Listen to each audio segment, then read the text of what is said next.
Rahim. The Honorable Commissioner, Zamfara State Ministry of Education, Science and Technology, the Executive Chairman,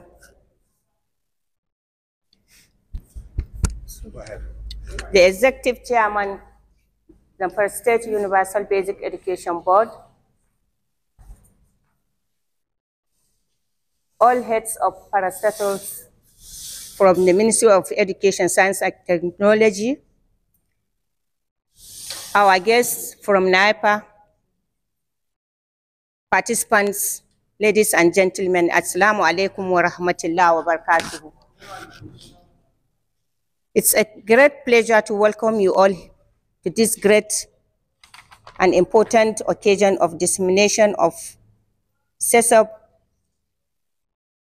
for the relevant stockholders in the state. It is important to welcome our guests here that are always supporting us in ensuring the strict adherence to policies and guidelines in education sector. I pray to Almighty God to guide this sitting for the benefit of all, especially Zamfara State citizens, and by extension, Nigeria as a whole. We pray that Allah subhanahu wa ta'ala will give us the might to discuss and prepare well for the education sector for the near future. Once again, welcome to this great occasion. Wish you the best of luck in our discussion. Thank you, and may God bless.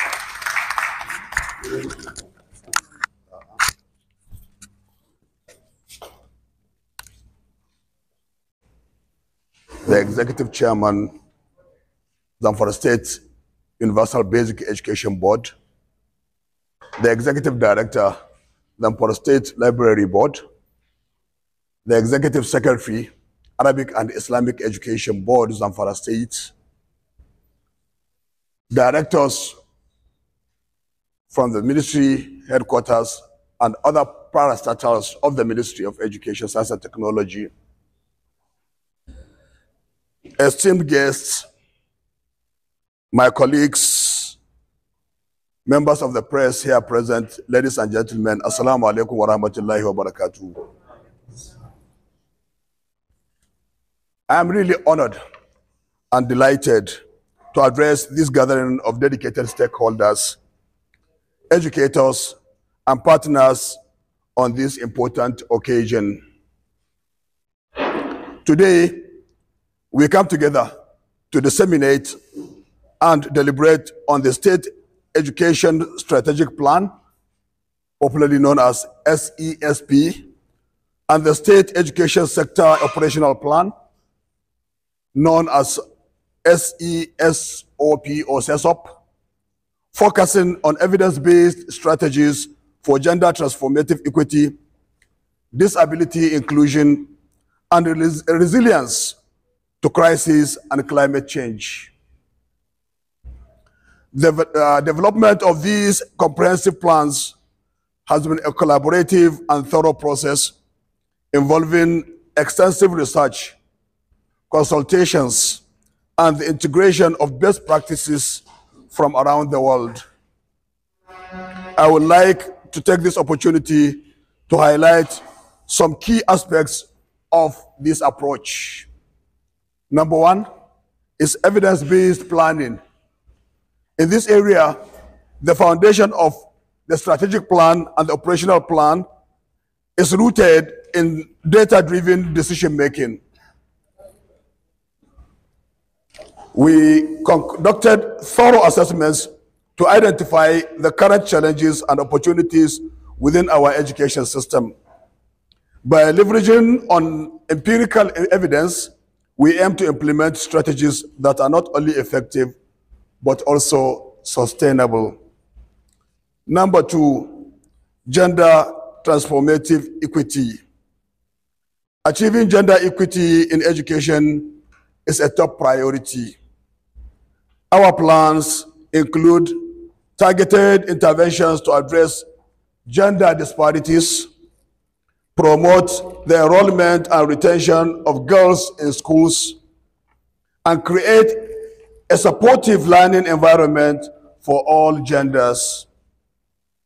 This transformative approach ensures that gender considerations are integrated into every aspect of our education policies and practices.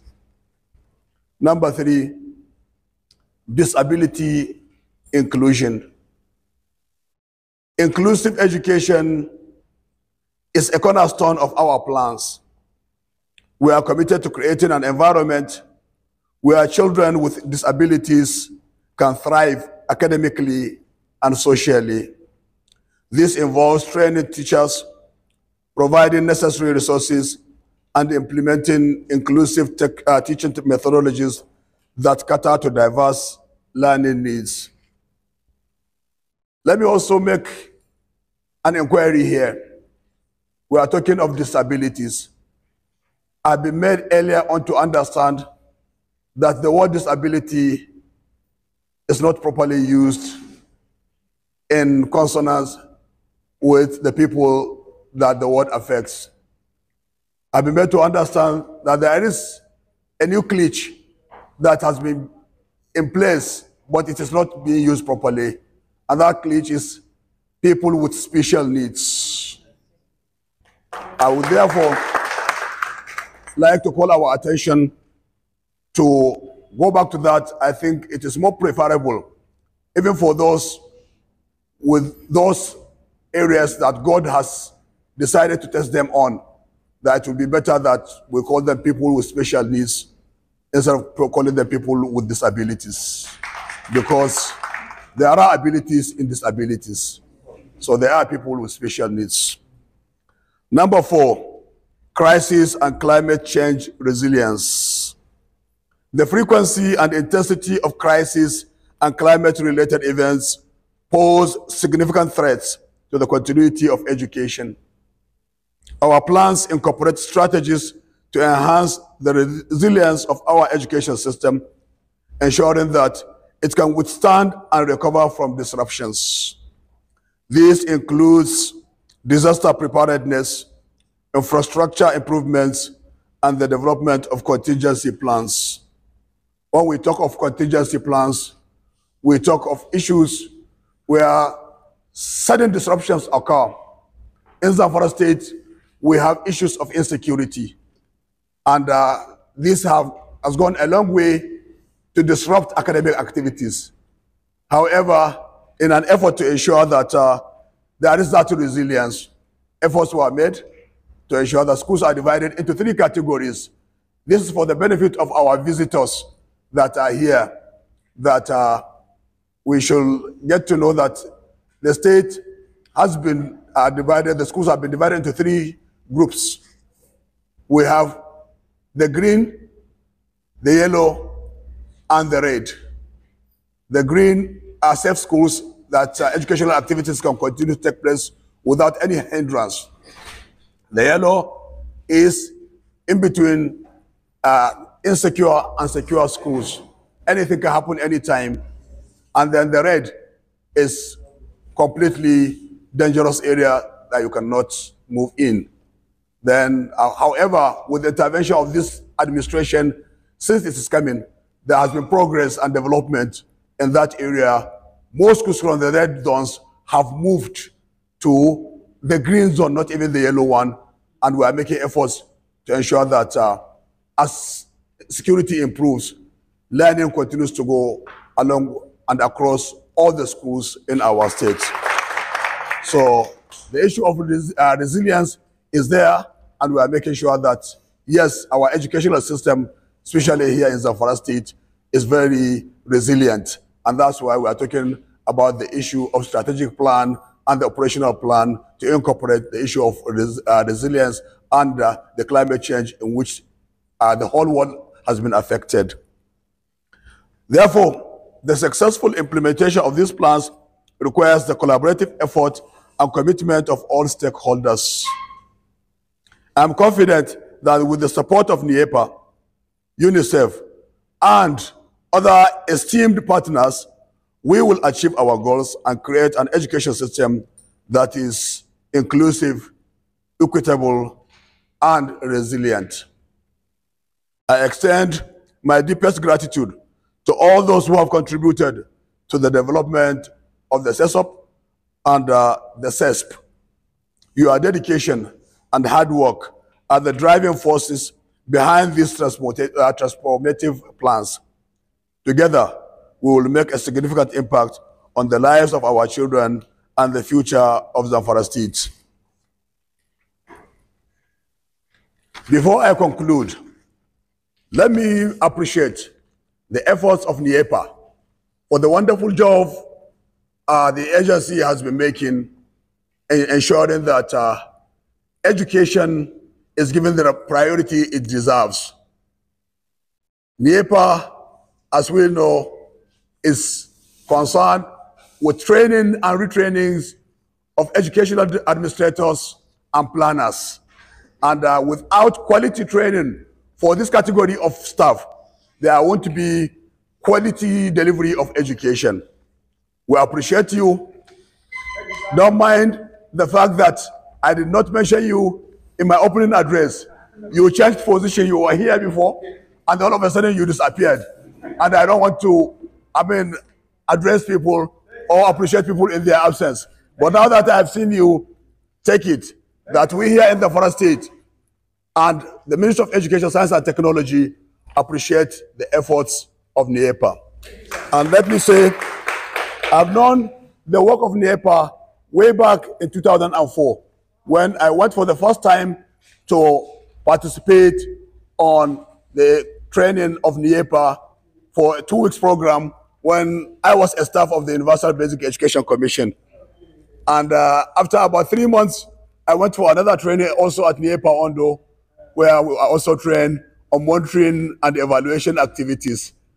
Carrying over there, when I became a director at UBEC, I sent so many group of staff from the Department of Academic Services where they went for training and retraining in Niepa.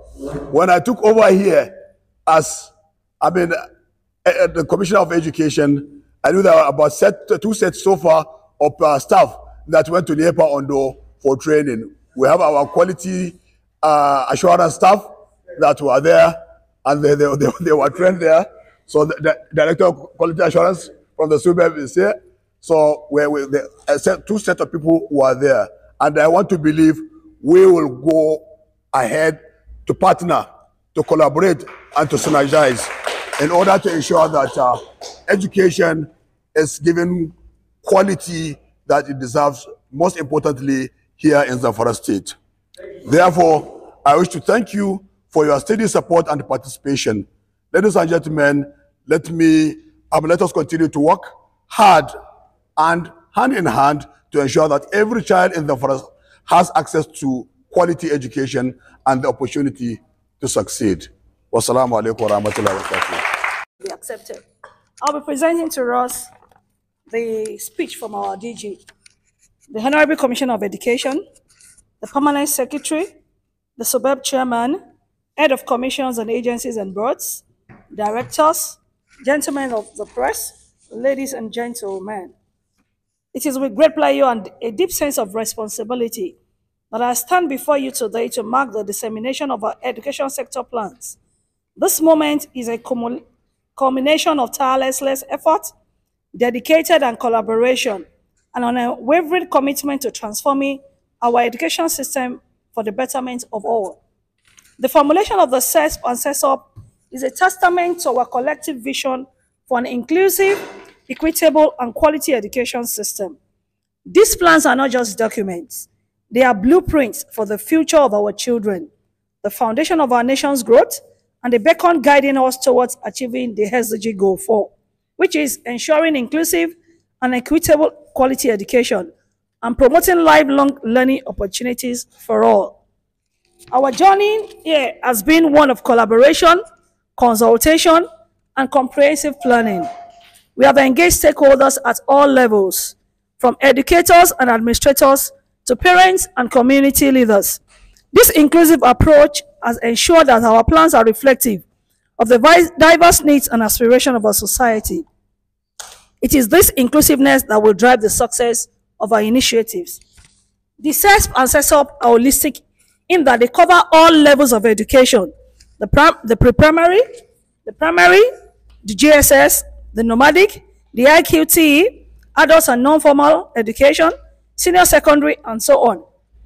The Sesp and Sesop outline strategies, priorities that address critical areas such as the access to education, the quality to teaching and learning, governance, emerging issues which entails the gender responsive education sector plan, disability inclusiveness, climate and crisis resilient plans, and also the finance aspect of it.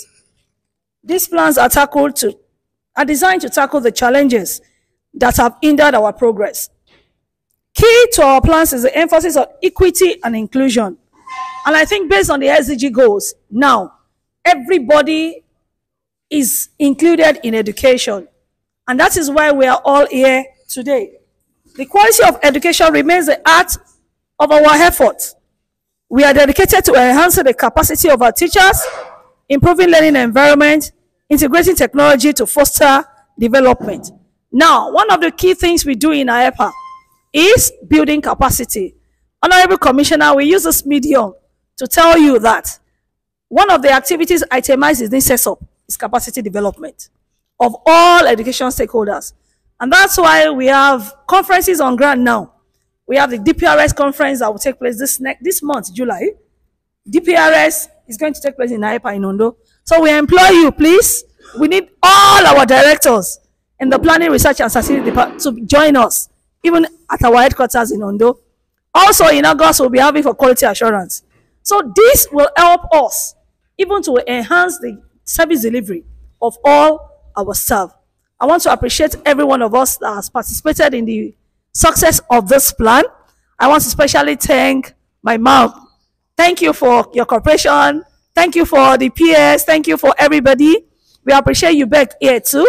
We thank all that have been here. Some were here last time that we can't see their faces here. They've been of help to us in achieving this plan. Thank you, and thank you very much. Thank you. I think we have another representing the DG Niepa. While you are delivering a speech. When do we need those things? How do we get the things we need? And who are we giving the things to? Like the Commissioner has said, we are targeting equity. We are targeting inclusiveness. So how do we go about it? And that's what the planning of this is all about. Now, planning could be short term, it could be mid-term, it could be long-term, and it could be long-term range planning.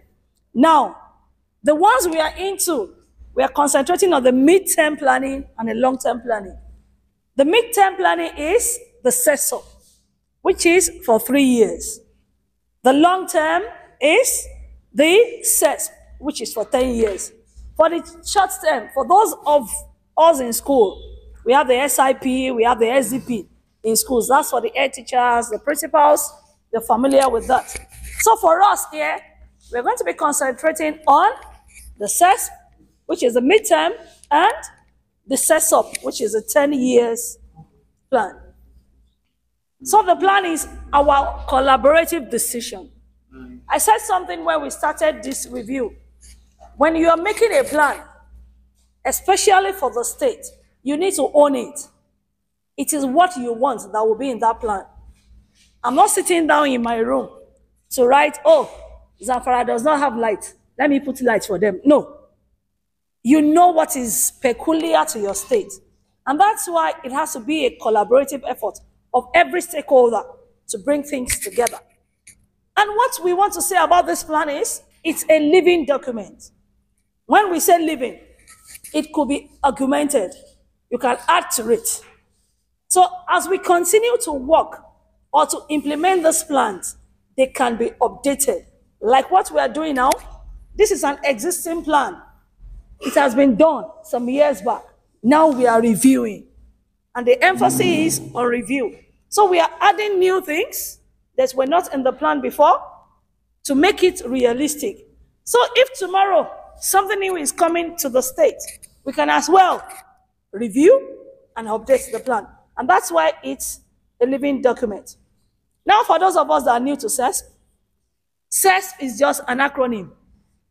It means State Education Strategic Plan. So for people that are just joining us, for some people that have not been here with us before, State Education Strategic Plan. And it is meant for 10 years. Some people are sleeping. Oh, I can see some faces sleeping. Hey, you know I'm a teacher. So I can see some faces sleeping. I want us to stand up if I see you sleeping again. So it's a 10-year education plan. So for our state as at now, we are having a document that will last us for the next 10 years of what we expect to see in the education industry. That's all what it's all about. Now, the Seop, it is an operational plan. That means we are breaking the 10-year plan into three years. Let's see what we can achieve. It's just like you are having a vision and a mission. Oh, you have a long-term goal. How do I get to that place of, and that is what we have in the sector operational plan. We want to break it. Oh, let's pick the first 3 years. What is achievable within these 3 years and how much? Because it has cost implication. This says we may not include the financial aspect of it. Oh, we just plan. Okay, we want to do this. Let's have the ideas. But the setup is bringing us to the cost analysis. So if I'm going to do this within 3 years, what do I get? Or how do I get the fund? So what we set to do, what are our objectives? Number one, but Zamfara State, we have reviewed, or we are still reviewing, because after this, there will still be 1 or 2 corrections from the people on the high table on this document. So we will still add, so we are still reviewing. We are reviewing the Sesp and Sesp document of the state. We are presenting, after reviewing, we are going to present the document to the stakeholders. We are going to, and as you can see, 1 or 2 things have been picked by us. So capacity development of stakeholders. We started that since last year. Then we are making the plan gender responsive, disability inclusive, and resilience inclusive. How did we get to where we are today? The first thing we did last year in November, if I'm right, we called for an inception stroke scoping meeting. And we had like 70-something people in attendance. We used this all then. We had like 70-something people in attendance. So we were looking at it one by one. I think it was a 3-day program, if I'm sure. We were doing it one by one, checking those documents, one after the other. We had people from the local government, from the chieftaincy, from everybody. We're all here. So after that, we selected a technical working group, which we trained on what we expect to be added to the plan. Then we went to the commencement of the plan after the training. It took us 2 days to start the plan commencement, and we went back to our state, to Ondo, to complete the development. We were in contact with some stakeholders here from the technical group, and they were giving us the necessary data from the state. So we submitted the first draft to Unicef. It was passed down to the state. It was vetted, returned back to us. We updated the identified gaps, and we submitted the second draft. And that's why we are here to present the second draft. Now, what have we achieved in all this? We've been able to sharpen the skills of the technical group. Yesterday, when we were doing the validation, when we were doing the validation yesterday, a lot of people that were not with us that came yesterday, they were able to identify some things in relation to their own board. For example, the Islamic, the library people, it was like a fight yesterday. We were not included. We were this, we were that. So we had to start capturing. And that's the level of inclusiveness that actually took place in the development of the plan. Now, with us now, we have the draft copy of a gender responsive, disability inclusive, and crisis resilient Sesp and Seop with us, which we'll be looking at briefly after the break. What are the challenges we faced? The time frame was actually short because developing a plan, we actually need as data. And you know, when you are calling, please, go to the Ministry of Arabic, go and get this for us. Go to non-formal, get this for us. Go to secondary, get this for us. Before you know it, the focal officer is here, Mr. Abdurrahman. I'm always disturbing him. If I call him, say, Doctor, we are busy. We have so many things we are doing. Please get the same thing with Mr. Suraj. He will not even pick my call sometimes. You know, because I was always on their neck. But the time was actually short to bring this assignment to completion. So we had another challenge of timely release of data. As we speak now, we still have issues with the budget. So maybe the Honorable Commissioner, the PS, and every stakeholder here, you help us plead with people in the budget. We need the financial information is still lagging behind to bring the in. Now, what are the strategies we used to get what we have today? Like I said, I was mounting prayer. We were mounting prayer to get the data. The period of the plan should be extended. So, when we want to do development, we are starting lesson tomorrow. Local government will be coming here tomorrow. And Unicef is telling us in another 1 month, we must complete lesson for the so number of days. So the time frame is actually small. So we need more time so that we get a quality document that will be useful for the state. Now, Emis of local government or at the local government and the state should be well updated. Their data, sometimes we have controversy in issue of data. You hear things, they say, we have 41 staff. This one will say, no, it's 20 we saw. So the data input should be made accurate, and there should be provision of data back, even at the edges, especially at the state level. It should be there. And the tenacity of resource persons too has helped us to get to where we are. Now, what's next? How do we move forward the process? We are going to be submitting the final copies after all corrections have been made. The document will be given to the proper editor. The proper editor, the language editor will be given so that every grammatical whatever. Our language is not English. Am I correct? It's a borrowed language. So we need to edit it. And one thing I want to plead with us. This document is not a desk document. So it's not something we will publish, and it will be in the office of the permanent secretary or in the commissioner's office inside a show class. So that when somebody enters the office, we just see, oh, plan, Sesp, assessor. No, it is meant for implementation.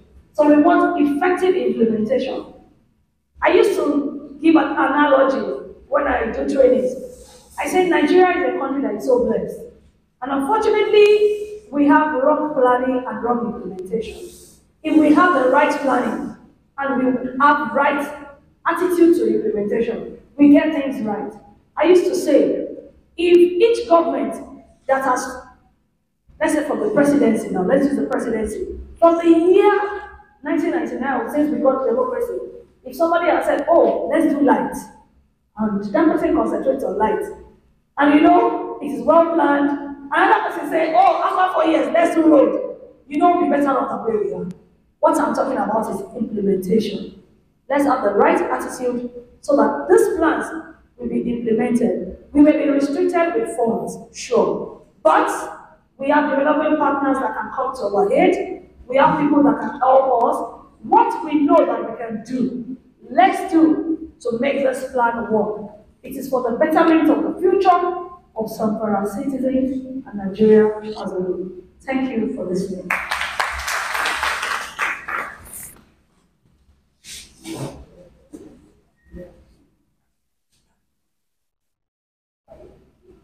Thank you, our Deputy President of Congress. Can we give another round of applause? I think going by the agenda, we are supposed to give tea break now. Observation. Okay.